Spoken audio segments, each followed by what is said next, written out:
No campo de batalha dos céus da Segunda Guerra, havia um avião destinado a se tornar a essência de sua era. O Mustang P-51, uma combinação de velocidade, alcance e poder de fogo. Entre na cabine enquanto pilotos de Mustang lutam contra os melhores pilotos do eixo na Europa e no Pacífico, enfrentando ME-109, Zeros e até jatos alemães. Cimentando o lugar do Mustang como o caça americano mais famoso da história. Vivencie a batalha. Descubra as táticas. Reviva os combates aéreos do Mustang P-51.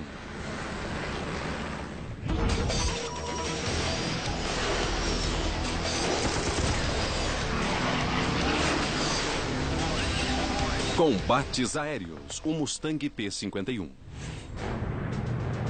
Em 2 de novembro de 1944, 16 Mustangs P-51 do Grupo de Combate 352, os Blue-Nosed Bastards of Bodney, entraram em território inimigo.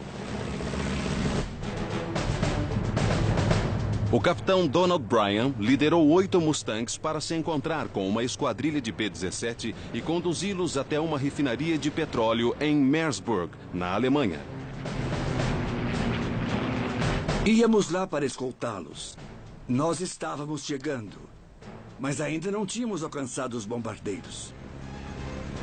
Antes de chegarem aos bombardeiros, Bryan e seus colegas deram de encontro com uma esquadrilha de 50 caças alemães. Sem se intimidar com a desvantagem de 3-1, Bryan posicionou o grupo atrás do inimigo. Você deve entrar no meio deles e ir rápido bastante para não o pegarem. E aí você derruba os desgraçados. O grito de guerra de 8 motores Rolls-Royce Merlin cortou o céu. Demos tudo naqueles aviões, porque queríamos o máximo de potência. E aí, em seguida, nós desaceleramos. Fomos mais devagar durante a aproximação. Incrivelmente, os Mustangs passaram despercebidos. Bryan isolou um 109, destruindo o inimigo antes que tivesse a chance de reagir. Dava para ver o líquido refrigerante vazando. Era como uma faixa branca no céu.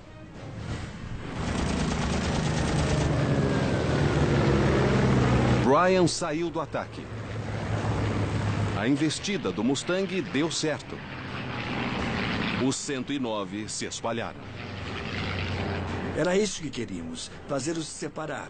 E dali em diante, até o final, houve uma grande confusão. Havia aviões por todo o lado. Mas não muitos P-51. Bryan ficou na cola de outro 109, habilmente controlando o manche e a aceleração.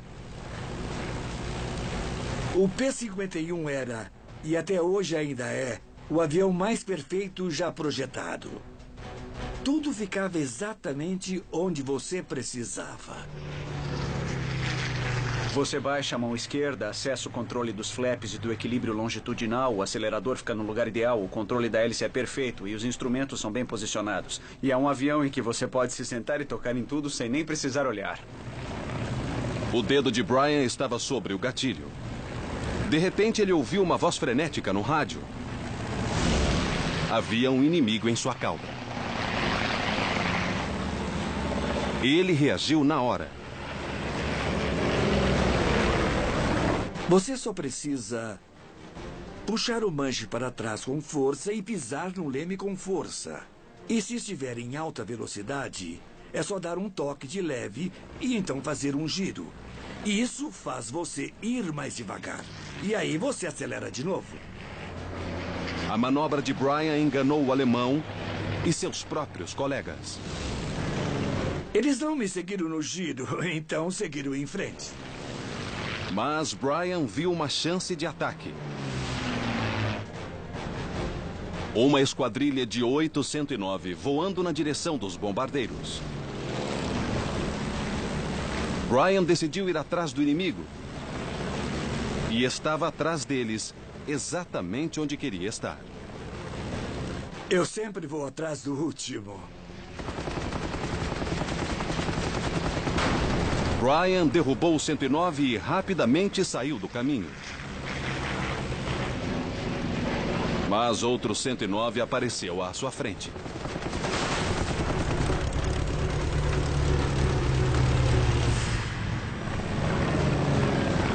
Brian despachou o inimigo.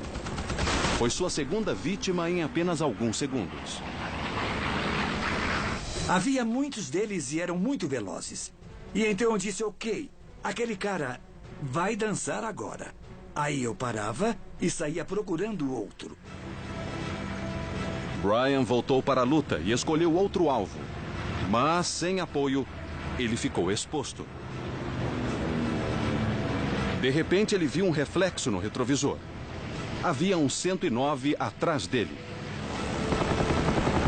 Brian saiu para a esquerda. Ele girou e reverteu, mas o alemão estava determinado e não ia desistir. Eu tinha o melhor P-51 de todos. E esse cara estava voando melhor do que eu. E essa era uma coisa que eu não tolerava. Esse piloto da Luftwaffe era diferente de qualquer outro que já havia encontrado. A habilidade de Brian no P-51 estava para ser posta à prova. A velocidade definia o Mustang P-51 e o programa que o criou. Em 1940, quando o Ministério da Aeronáutica Britânico propôs que a aviação americana criasse uma nova linha de produção para os P-40 da Real Força Aérea, a contra-oferta foi uma nova carcaça e uma produção mais rápida. Apenas 127 dias depois, o primeiro protótipo do Mustang deixou o hangar. O caça tinha o mesmo motor de 1.100 cavalos força do P-40. Mas aerodinamicamente era muito diferente. Diferentemente de um aerofólio convencional, a seção transversal da asa do Mustang era fina na borda e mais larga no meio, com uma curvatura semelhante em cima e embaixo. Esse design inovador reduziu o arrasto na borda dianteira da asa e garantiu o fluxo laminar, o fluxo de ar ideal sobre os contornos da asa a alta velocidade. Isso ajudou a aumentar sua velocidade para 528 km por hora, mais veloz do que o P-40 e até mais do que o Spitfire britânico. Os modelos posteriores do P-51 ganharam um motor Rolls-Royce Merlin de 1.700 cavalos. Assim, o Mustang mostrou todo o seu potencial. O Rolls-Royce Merlin tem absolutamente tudo o que é preciso. É um motor muito potente. E quando você exige dele, ele responde muito rápido, especialmente na descida. A versão definitiva do Mustang, o P-51D, tinha 6 metralhadoras calibre 50 e uma velocidade máxima de 700 km por hora.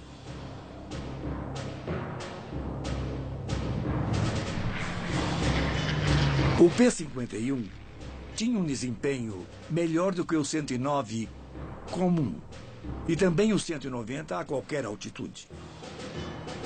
Comparado ao Me-109, o caça mais produzido na Alemanha, o Mustang levava vantagem.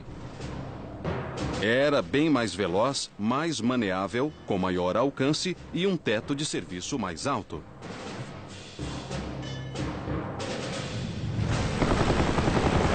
Mas Don Brian lutava para se livrar de um Me-109 muito incomum. Ele não podia subir mais do que o alemão e seu Mustang estava à beira do estol. Até aquele momento, os 109 eram presas fáceis. Mas eu não ia deixar esse cara voar melhor do que eu. Brian tentou escapar. Mas o 109 não deixou.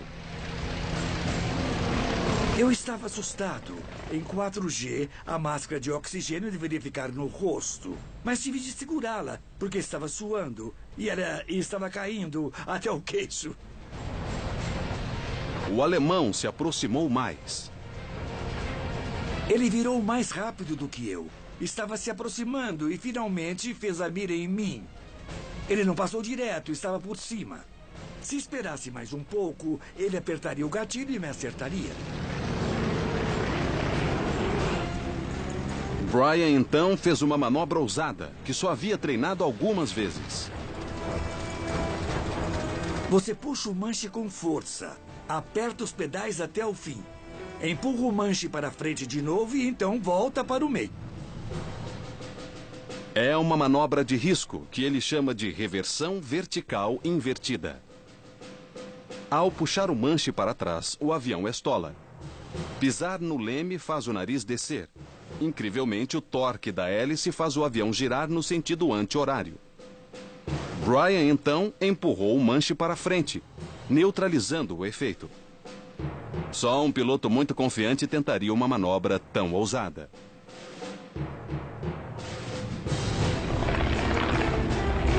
Brian puxou o manche para trás.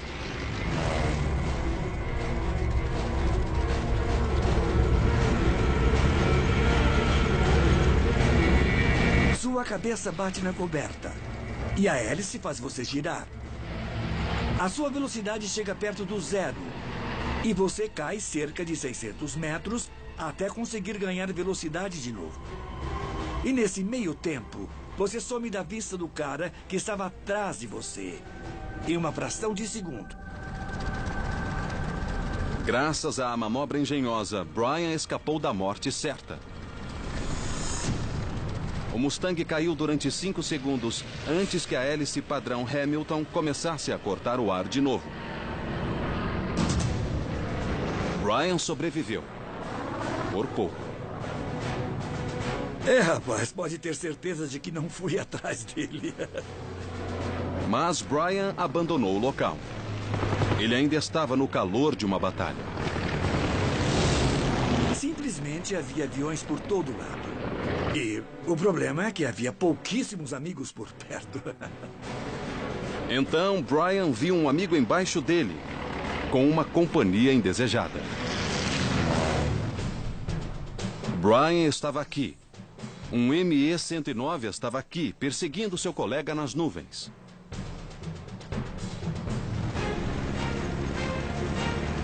Desesperado para salvar o amigo, Brian mergulhou e foi resgatá-lo.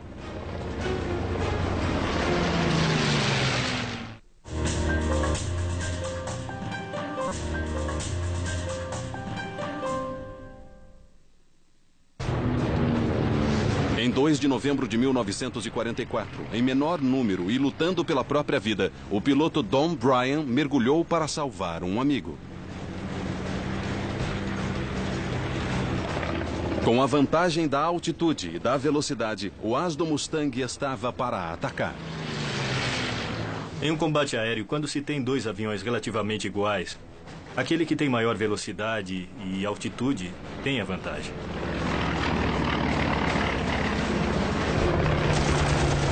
Brian disparou.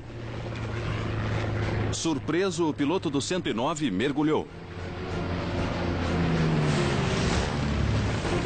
Brian perseguiu seu alvo até as nuvens. O alemão estava em sua mira. As 6 metralhadoras Browning do Mustang derrubam o terceiro inimigo do dia.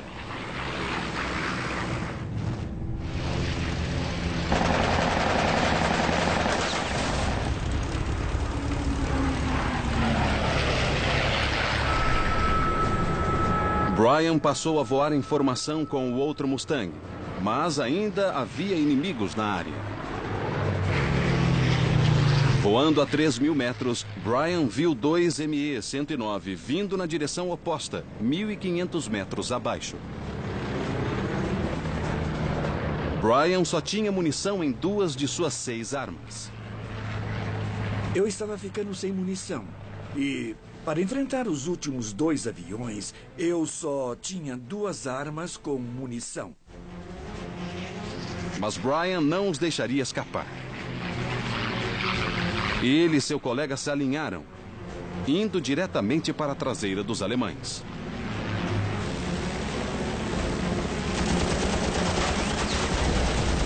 E Brian derrubou o inimigo.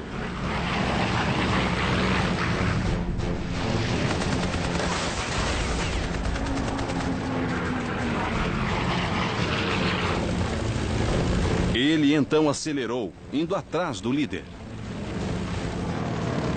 A 70 metros dele, Brian apertou o gatilho.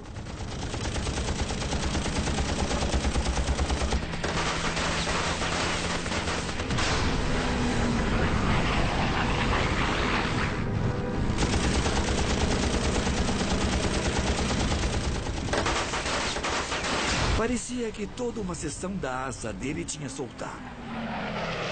Ele entrou nas nuvens, fez um giro à esquerda e aí... acabou. Os Mustangs então retornaram à base. Dentre os 38 inimigos derrubados por Mustangs naquele dia, Brian derrubou 5. Acho que nos divertimos mais do que a lei permite. Dom Brian recebeu a Cruz de Voo por sua missão. No coração do território inimigo, que seria impossível sem outro atributo lendário do P-51. Sua autonomia.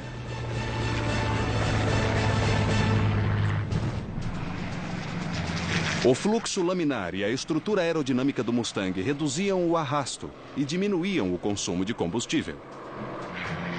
Mais de 1/4 do peso máximo para a decolagem do Mustang, que era de 5.000 quilos, era combustível, permitindo uma autonomia de mais de 2.200 quilômetros, o dobro de outros caças monomotores aliados. Gunther Hall, o terceiro melhor piloto da Luftwaffe, disse que o P-51 conseguia fazer durante 6 horas o que o 109 conseguia fazer em 90 minutos.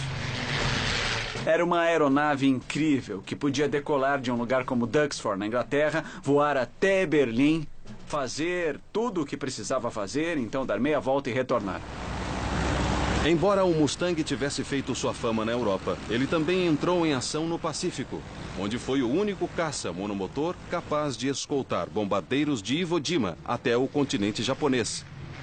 Uma viagem de ida e volta de 2.000 quilômetros. Os pilotos se chamavam de Clube de Tóquio.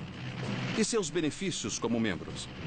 Era um tempo ruim, exaustão, fogo antiaéreo e caças inimigos. Todos capazes de matar. Em 23 de junho de 1945, às 9h38 da manhã, Mustangs do Esquadrão 47 decolaram de Iwo Jima. Sua missão era atacar uma base aérea ao norte de Tóquio para ajudar a eliminar a ameaça aos bombardeiros americanos.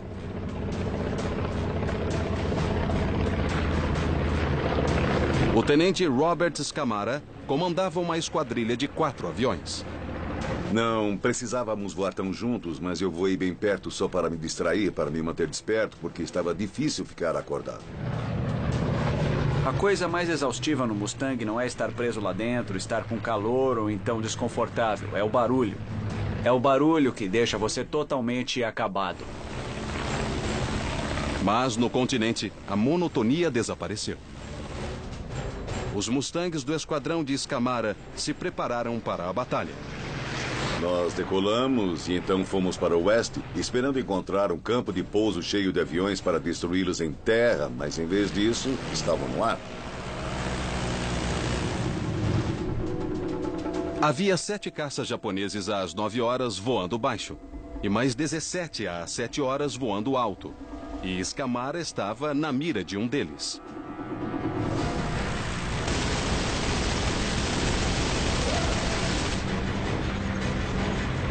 Vi balas traçadoras passarem pela minha cabine.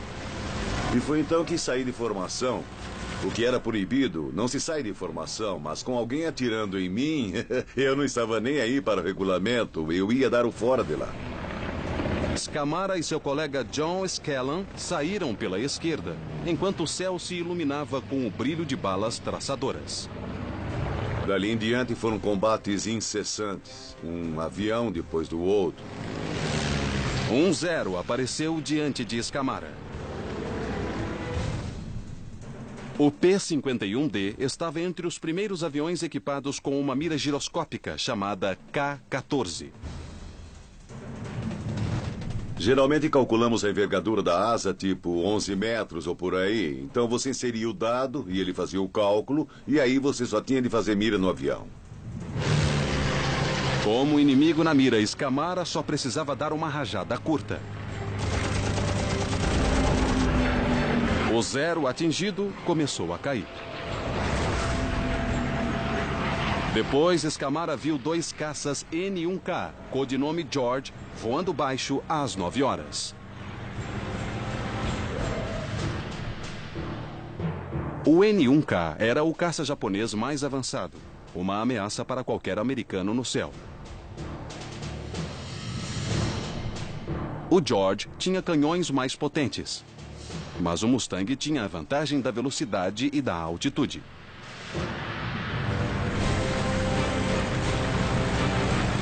Então, Scamara mergulhou.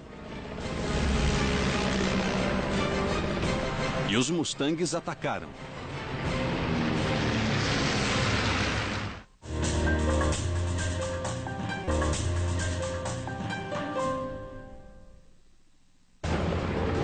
Em 23 de junho de 1945, em meio a um combate aéreo, o tenente Robert Scamara e seu colega John Scanlon aproximavam-se de 2 caças NK-1. Eu disse, se estivermos nessa situação e houver 2 aviões, irei atrás do líder e você irá atrás do segundo avião. Bem, eu estava chegando, me aproximando do líder, mas ele não estava atirando no colega dele. Scamara disparou uma rajada no segundo avião inimigo.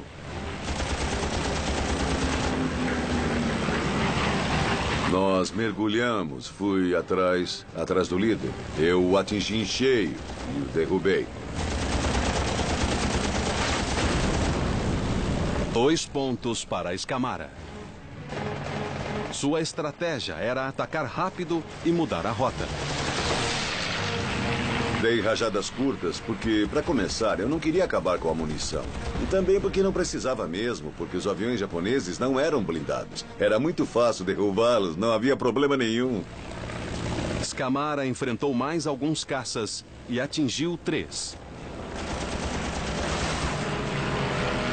Parece que para todo lugar que eu apontava havia um avião japonês, então não precisava manobrar muito para ir de um para o outro.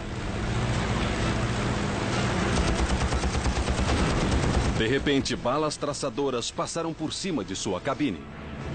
Um Frank Ki-84, o caça mais veloz do arsenal japonês, mergulhou na direção de Scamara, que virou para a esquerda. O erro do piloto inimigo foi ir rápido demais, e ele passou direto e subiu. Scamara reverteu e subiu, tentando colocá-lo na mira.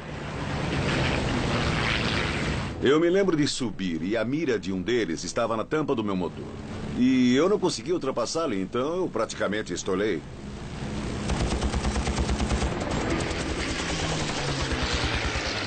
Mas Scamara conseguiu disparar antes de ser obrigado a mergulhar.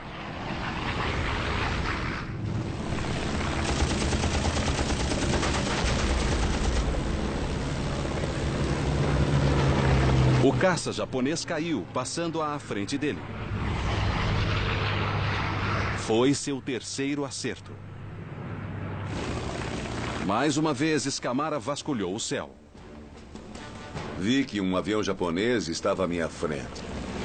Assim que me viu chegando, ele saiu, virou e mergulhou na direção do solo. E eu não devia ter feito isso, mas eu o segui. Scamara foi atrás do inimigo, mas começou a se preocupar com o combustível. Então eu pensei, dane-se ele, e disse, deixe-o ir. E voltei a subir usando a velocidade para ganhar o máximo de altitude possível. Depois de tantas manobras, ele se perdeu dos outros americanos. Scamara estava sozinho. E então viu alguma coisa à sua esquerda. Foi quando notei que Scanlan ainda estava ao meu lado. E até aquele momento eu não tinha visto. Incrivelmente, apesar de todas as manobras, o colega de Scamara ainda estava com ele. Então, Scamara decidiu ir ao ponto de encontro. Então fizemos silêncio de rádio. Eu não disse nada, mas sinalizei com a cauda. E lá foi ele. Começou a voar a uns 400 metros, paralelo a mim, para que ele pudesse vigiar a minha cauda e eu a dele. Pouco depois, Scamara viu um inimigo atrás de Scanlan. Havia um 0 em sua cauda. Me virei na direção dele, mas eu não ia conseguir. E pelo rádio gritei para ele fazer alguma coisa, porque tinha um avião japonês atrás da cauda dele. Mas era tarde demais. Os canhões de 20 milímetros acertaram as asas de Scanlan, que se incendiaram. Ele lançou a coberta e saltou fora, porque a cabine dele deve ter ficado muito quente. Scamara circulou o paraquedas do colega, atirando nos aviões japoneses ao seu alcance.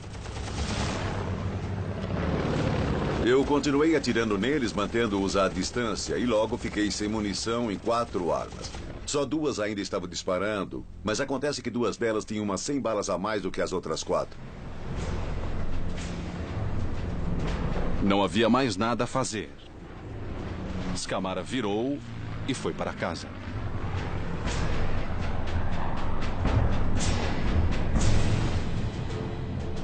Oito horas e 17 minutos depois, ele pousou em Iwo Jima com 6 armas vazias. Incrivelmente, seu tanque interno ainda tinha 200 litros de combustível. Scamara derrubou 3 aviões inimigos e danificou 4. Mas John Scanlan não voltaria para casa vivo. Acho que foi uns 3 anos depois que notei ao acaso esse pequeno artigo no jornal. 2 ou 3 mulheres haviam sido exoneradas por crimes de guerra. E o crime de guerra delas foi soltar Scanlan da enfermaria e o entregar a uma multidão que exigia que elas o entregassem a eles. Bem, elas o entregaram a eles e ele foi linchado. E foi assim que descobri o que aconteceu a ele. Sem dúvida nenhuma, eu teria devolvido a eles aquelas 3 vitórias para poder salvar John. Mas não foi assim que aconteceu.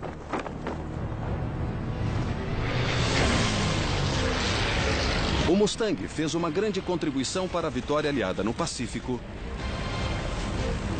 derrubando a maioria dos caças japoneses que ameaçavam os bombardeiros americanos.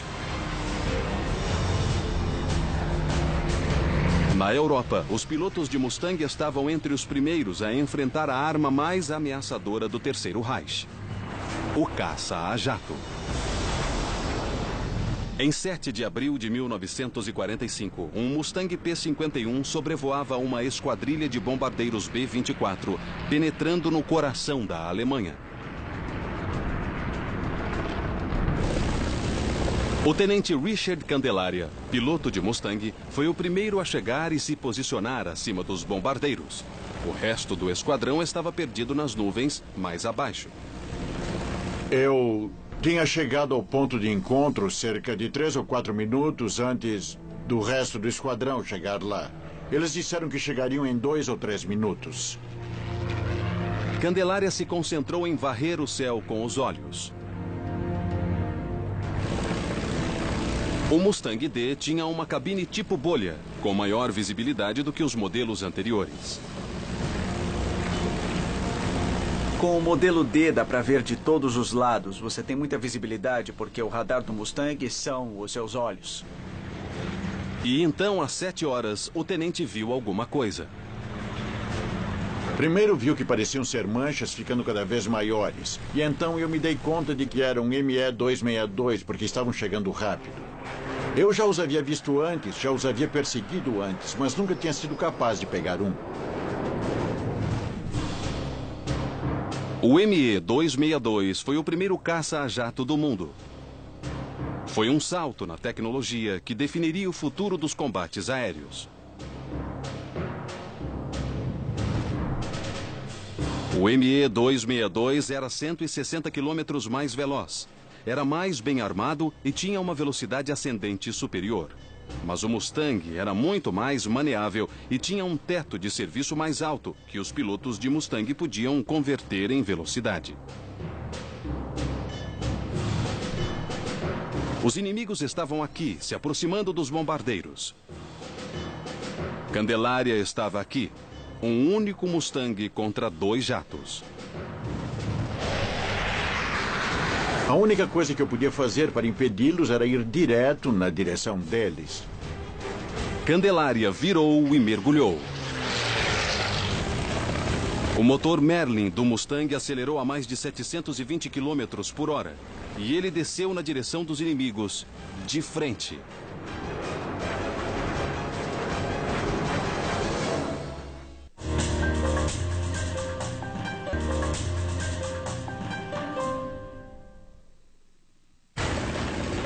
Em 7 de abril de 1945, o tenente Richard Candelária mergulhou na direção de 2 jatos alemães que ameaçavam uma esquadrilha de bombardeiros americanos.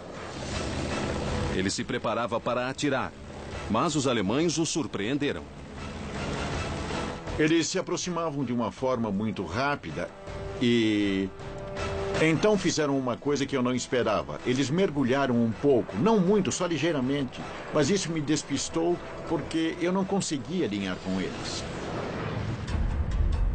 A manobra dos alemães foi simples, mas brilhante. Candelária já estava forçando os limites de G negativo do Mustang. Se forçasse o nariz mais para baixo, estolaria e perderia o controle do avião.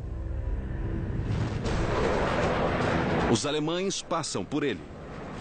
Candelária precisava fazer alguma coisa. Eles ainda estavam abaixo de mim.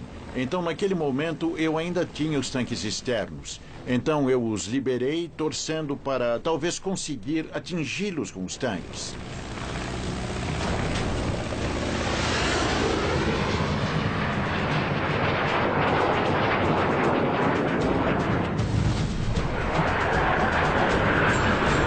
Os jatos alemães saíram para a esquerda, obrigados a mudar de curso para longe dos bombardeiros.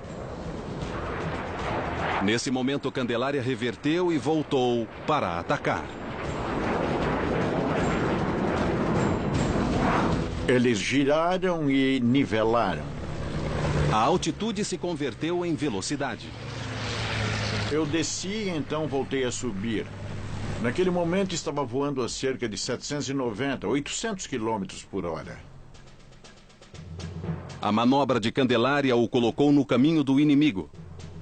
Mas ele conseguiu passar adiante e os jatos viraram na direção dos bombardeiros. Candelária apertou o gatilho. Vi alguma coisa brilhar bem atrás da cabine e o motor direito começou a cuspir fumaça, uma fumaça negra. Percebi que tinha sido atingido, pelo menos no motor. Atingido, o jato mergulhou nas nuvens. Candelária não sabia se tinha eliminado 262, mas não teve tempo para pensar nisso. Quando comecei a nivelar, vi uma coisa parecida com bolas de tênis iluminadas passando pela minha asa direita. O meu chefe de equipe tinha instalado espelhos redondos no topo da coberta. E quando olhei no espelho, eu vi o nariz dele bem atrás de mim. Enquanto Candelária se concentrava no líder, o colega dele manobrou até sua cauda. Caí para a esquerda e rápido, porque os bombardeiros estavam à minha direita. Se fossem me perseguir, pelo menos seria para longe dos bombardeiros. Um projétil explosivo de 30 milímetros acertou a asa direita de Candelária. O Mustang balançou, mas continuou na curva.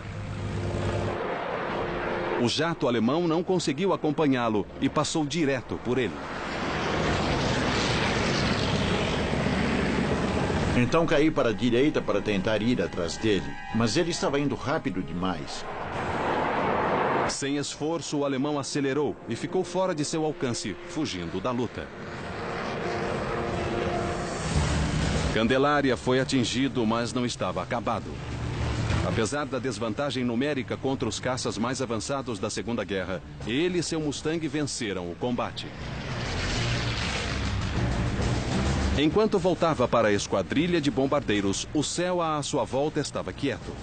Acalmaria antes da tempestade.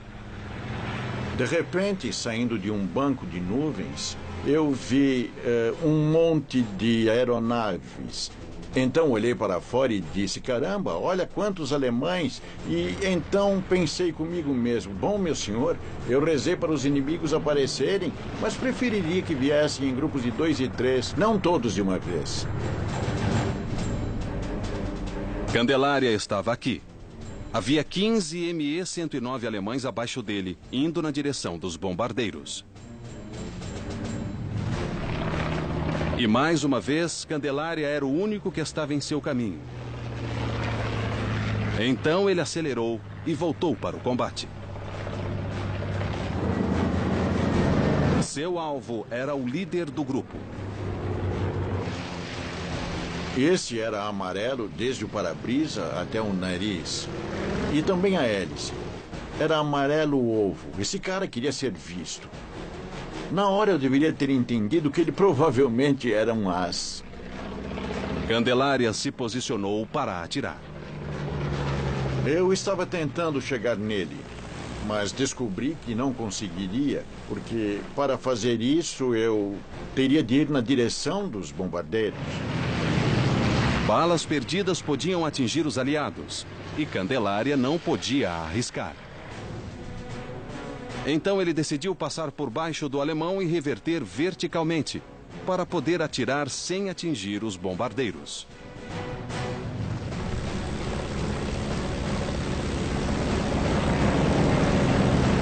Então passei embaixo dele. Passei direto embaixo dele, sob a sua asa esquerda e subi de novo. Candelária puxou o manche, gerando uma força de 6G.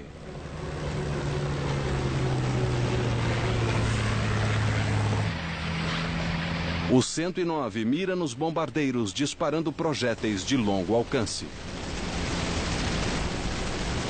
Um dos motores do bombardeiro mais próximo explodiu. Eu voltei e, ao me aproximar da cauda dele, ele começou a manobra. O avião fugiu de Candelária. Ele estava me fazendo de tolo. Toda vez que tentava fazer a mira nele, ele fazia uma manobra requintada e eu passava direto por ele, de um lado ou de outro. Os outros 109 ficaram atrás para permitir que seu líder habilidoso despachasse o americano. E o balé letal continuou. O 109 foi para a esquerda e começou a fazer um loop. Ele ficou de cabeça para baixo. Eu estava embaixo dele e começamos a virar para ganhar vantagem um sobre o outro. Ao olhar para cima eu podia vê-lo e olhando para baixo ele podia me ver. O alemão estava voando melhor do que o americano. Se Candelária não virasse o jogo rápido, ele morreria.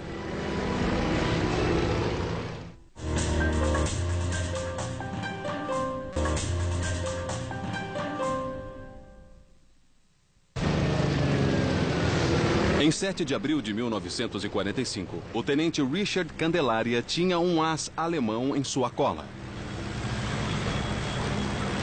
O piloto do Mustang tentaria uma manobra arriscada para tentar virar o jogo.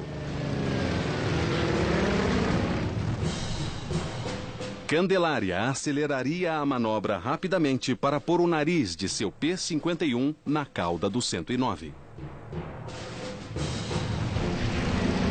Se Candelária estolasse, começaria a cair e seria um alvo fácil para o inimigo. Puxei o manche o mais forte que pude, logo antes de estolar. E quando fiz isso, soltei o manche e acionei o leme. E o P-51 praticamente ficou na traseira dele.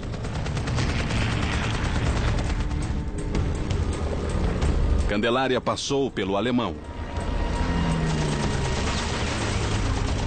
Não consegui rastreá-lo. A mira da arma estava meio lenta, então eu só chutei, por assim dizer. Calculei onde ele estaria e apertei o gatilho. Ele começou a cuspir fumaça e começou a cair. E eu fui atrás dele.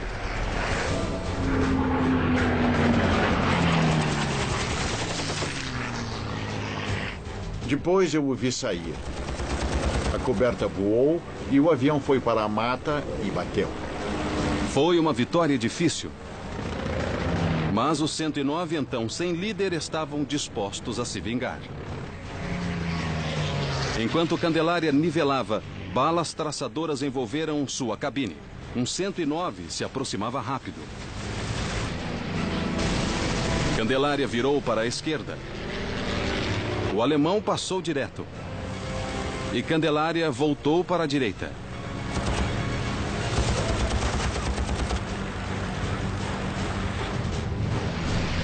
Alguns tiros certeiros convenceram o alemão a fugir. Saí de lá quase que imediatamente, porque havia mais alguém atrás de mim. O restante dos 109 formou um círculo Lafberry, um anel defensivo que garante proteção mútua. Mas Candelária se recusou a abandonar a luta. Sua estratégia era voar direto pelo círculo, na esperança de derrubar um inimigo antes dele poder atirar. Continuei penetrando no Lafberry, cada vez mais fechado, até ter a chance de atirar nele mais uma vez.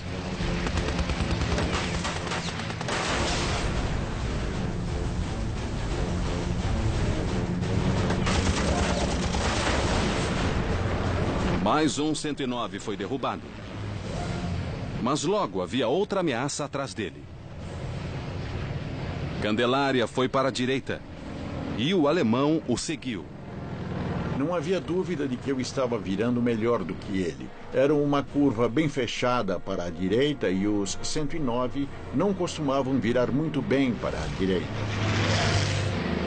Lentamente, Candelária se afastava do inimigo, mas o alemão não desistia. Após várias voltas, Candelária conseguiu um ângulo de tiro. Suas 6 metralhadoras Browning dispararam.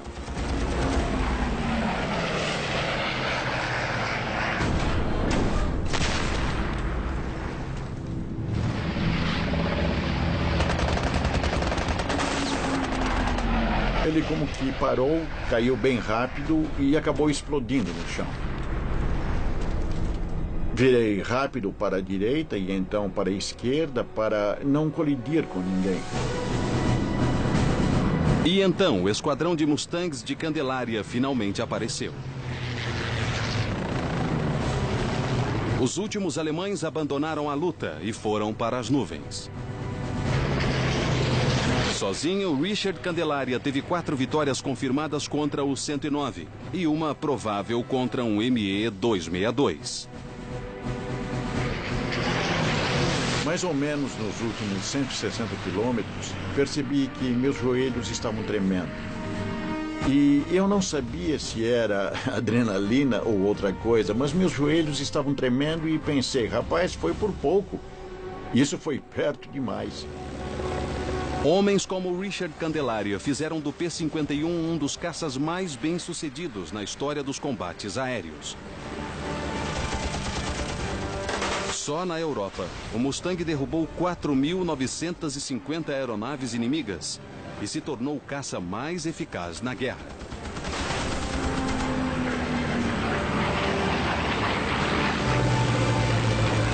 O Mustang foi um ícone da Segunda Guerra. Mas hoje sua lenda vive nos shows aéreos e corridas aéreas no mundo todo. Considero uma sorte como civil voar com esses caras no programa Heritage Flight para a Força Aérea, onde pegamos o Mustang e decolamos junto com o Raptor, com o A-10 e com o F-15 e F-16. Sem dúvida, se perguntar a esses caras qual avião prefeririam pilotar, todos escolheriam pilotar o Mustang. Então esse avião é uma lenda. Para eles é o avião definitivo.